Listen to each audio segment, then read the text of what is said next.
Dalawang most wanted persons na aresto sa magkahiwalay na operasyon ng pulisya sa Bulacan at Angeles City. Nakaalerto CJ Turida.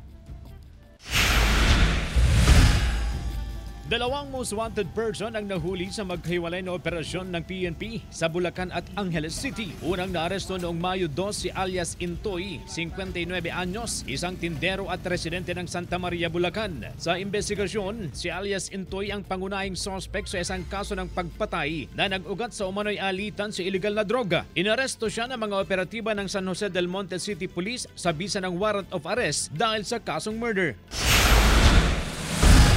Sa Angeles City naman, naaresto rin si alias Bonbon, 23 anyos, mula sa Occidental Mindoro, bandang 1:30 ng hapon noong Mayo 2. Si alias Bonbon ay nahaharap sa dalawang kaso ng statutory rape at may warrant of arrest mula sa San Jose RTC Branch 45. Katulad ng naunang kaso, walang piyansang inirekomenda para sa kanyang pansamantalang kalayaan. Ayon sa Pro3, patunay ang mga operasyong ito na walang ligtas na lugar para sa mga kriminal. Patuloy ang panawagan ng PNP sa publiko na magipagtulungan sa mga otoridad upang mapanatili ang katahimikan at kaayusan sa komunidad.